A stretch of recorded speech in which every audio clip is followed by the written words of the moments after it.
Kubernetes එක්ක වැඩ කරනකොට ඇප්ලිකේෂන් මැනේජ් කරන්න Helm කියන්නේ දැන් ගොඩක් දෙනෙක් පාවිච්චි කරන දෙයක් නේද? ඔව් අනිවාර්යෙන්ම. ඒකෙන් ගොඩක් වැඩ ලේසි වෙනවා. ඉතින් අද අපි කතා කරමු Helm releases කළමනාකරණය කරන විදිහ ගැන ටිකක් ගැඹුරින්. හොඳයි. අපේ අතේ තියෙනවා command line උදාහරණ ටිකක්. අපි බලමු මේවයින් release එකක් අයින් කරන හැටි, update කරන හැටි, අලුතින් දාන හැටි. අර ප්‍රශ්නේ එනකොට මොකද කරන්න කියලාත් බලමු නේද? ඔව් ඊ ටිකත්. අපි මේක කරන්නේ Mercury කියන namespace එකක් ඇතුලේ. හරි. ඒ කියන්නේ අපි Kubernetes cluster එකේ අනිත් දේවල් වලට බලපෑමක් නැතුව මේ Mercury කියන කොටස ඇතුලේ වැඩ කරමු. Helm කියන්නේ අර Kubernetes වලට package manager එකක් වගේ කියලානේ කියන්නේ. ඒ වගේ තමයි.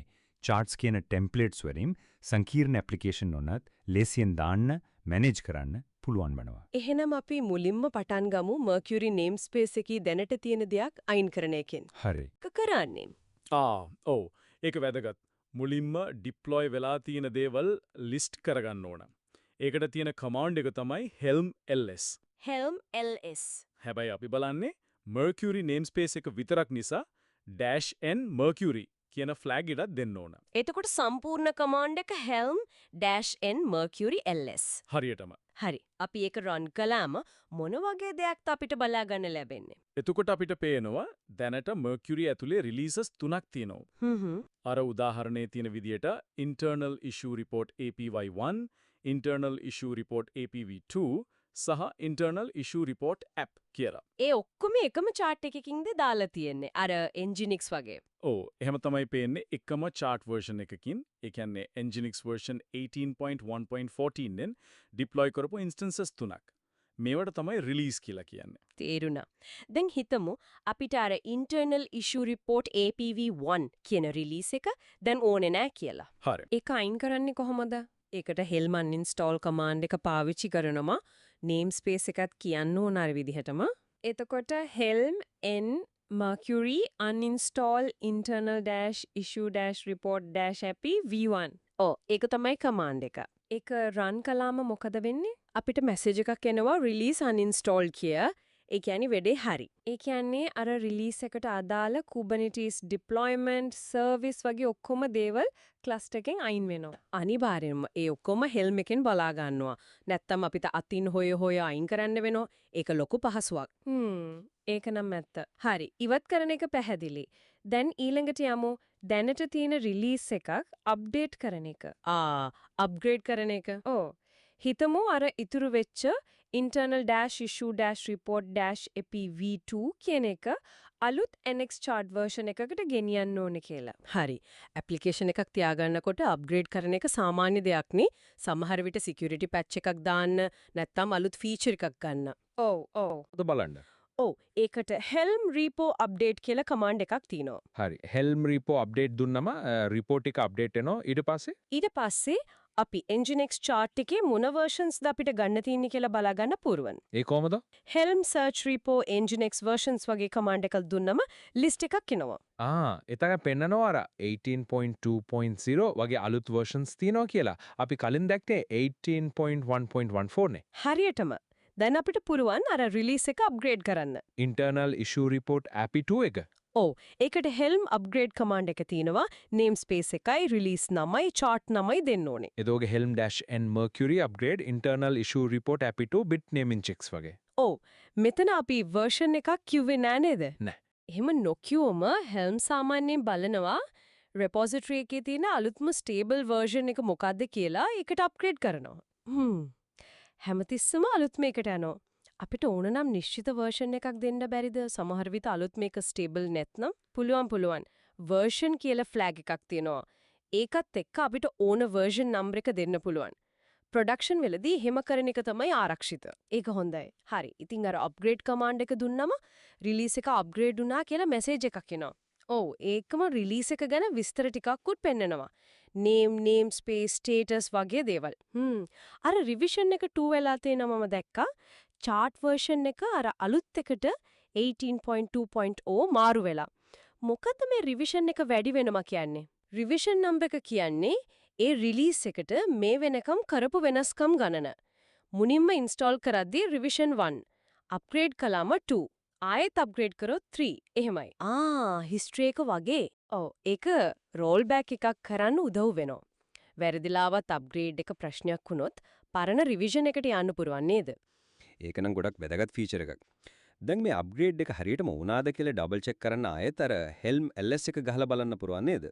අනිවාර්යයෙන්ම helm-n mercury ls දුන්නම internal issue report API v2 එක ඉස්සරහෙන් අර අලුත් chart version එක NGX 18.2.0 පෙන්වන්න ඕනේ. හරි. එතකොට තාවරුයි. නියමයි. දැන් යමු ඊළඟ පියවරට. අලුත්ම රිලීස් එකක් ඉන්ස්ටෝල් කරන එක. හරි. හැබැයි මේ පාර ඩිෆෝල්ට් විදිහද නෙමෙයි. අපිට ඕන විදිහට settings ටිකක් වෙනස් කරලා. කස්ටම් වැලියුස් එක. ඔව්. උදාහරණයක් විදිහට හිතමු bitnami apache chart එක දාන්න ඕනේ කියලා internal issue report apache නමෙන් හැබැයි replica දෙකක් එක්ක. රෙප්ලිකා දෙකක් කියන්නේ availability එක වැඩි කරන්න නේද? එකක් down වුණ තනික වැඩ. හරියටම application එකේ instances දෙකක් run වෙනෝ load balancing වලට උදව්වක්. fault values උනාද කියලා helm show values chart name වලින් බලා ගන්න පුළුවන්. helm show values bitnami apache වගේ. ඔව්. එතකොට ලොකු ලිස්ට් එකක් යනවා නේද YAML format එකෙන්. ඔව් YAML වලින් තමයි එන්නේ. සමහර අය YQ වගේ tool එකක් පාවිච්චි කරනවා ඒක පාටට් එක ලේසියෙන් කියව ගන්න. හරි. කොහමරි අර default values වලින් අපිට ඕනේ replica count එක වෙනස් කරලා install කරන්න කොහොමද? install කරනකොටම again දෙන්න පුළුවන් set කියන flag එකත් එක්ක. set. ඔව්. ඉතින් replica ගන්න දෙකක් එක්ක Apache දාන command එක වෙන්නේ helm-n mercury install internal issue report apache bitnami apache set replica count is equal to 2. තේරුණා.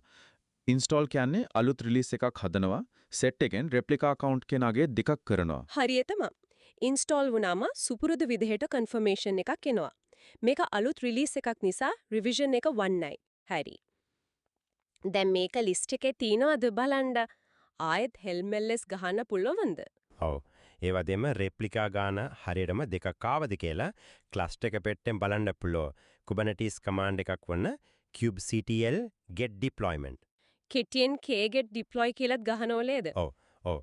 k-n mercury get deploy internal issue report apache වගේ run කළාම පේනවා ready කියන තැන 22 කියලා. ඒ කියන්නේ දෙකම run වෙලා ready. නියමයි. දැන් set වලින් එක value එකක්නේ වෙනස් කළේ. එකකට වඩා වෙනස් කරන්නත් පුරවන්ද?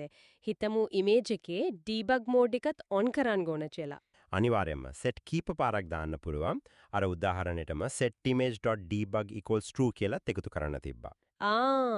image. ඒ කියන්නේ අර values file එකේ ඇතුලේ image කියලා section එකක් යටතේ debug කියලා එකක් තියෙනවා. ඔව් ඒ වගේ nested ඒ කියන්නේ එකක් ඇතුලේ තව එකක් තියෙන values උනත් අර dot notation එකෙන් image.debug වගේ access කරලා set වලින් වෙනස් කරන්න පුළුවන්. ඒක නම් configuration manage කරන්න ගොඩක් ලේසි වගේ. හරි. අපි යමු එහෙනම් අන්තිම කාරණයට. හරි. සමහර වෙලාවට මොකක් හරි අවුලක් නිසා රිලීස් එකක් හරියට ඉන්ස්ටෝල් වෙන්නේ නැතුව අතරමඟ නවතින්න පුරවා නේද? pending install වගේ තත්වයක හිර වෙලා. ඔව්. එහෙම වෙනවා.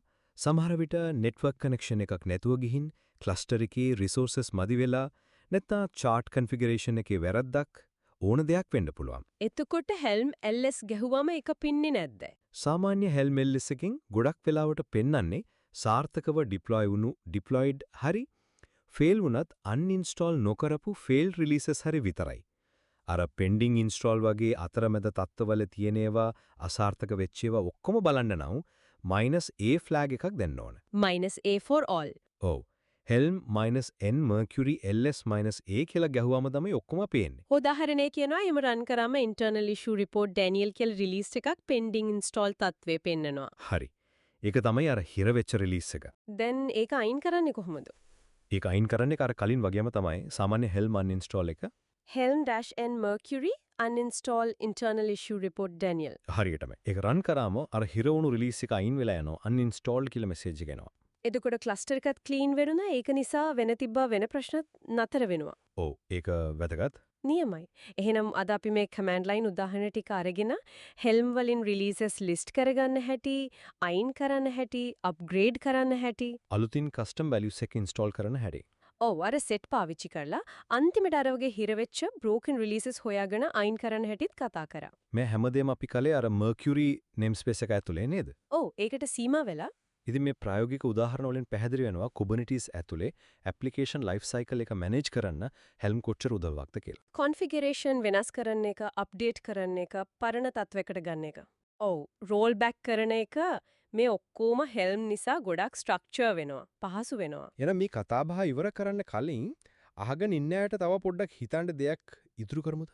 හොඳ අදහසක්. අපි දැක්ක install, upgrade, uninstall වගේ දේවල් Helm වලින් කොච්චර ලේසිද කියලා. මේ Helm chart සහ commands තව කොයි වගේ සංකීර්ණ deployment වැඩවලට පාවිච්චි කරන්න පුළුවන් වෙයිද? ඒ කියන්නේ මීට වඩා ඇඩ්වාන්ස් දේවල්. ඔව්. උදාහරණයක් විදිහට එකකට එකක් සම්බන්ධ ඇප්ලිකේෂන් කීපයක් dependencies තියෙන ඒවා එකපාර deploy කරන එක වගේ දේවල්. ඒකටත් Helm වල ක්‍රම තියෙනවා, sub charts වගේ දේවල්. එහෙම නැත්නම් අර blue green deployment වගේ strategies implement කරන්න Helm කොහොම උදව් වෙයිද? මේ වගේ දේවල් ගැන හිතලා බලන්න පුළුවන් නේද? අනිවාර්යයෙන්ම Helm වල හැකියාවන් ගොඩක් තියෙනවා. මේ මූලික දේවල් ටික තේරුණාම ඒ වගේ ඇඩ්වාන්ස් යූස් කේසස් වලට යන්න පුළුවන්.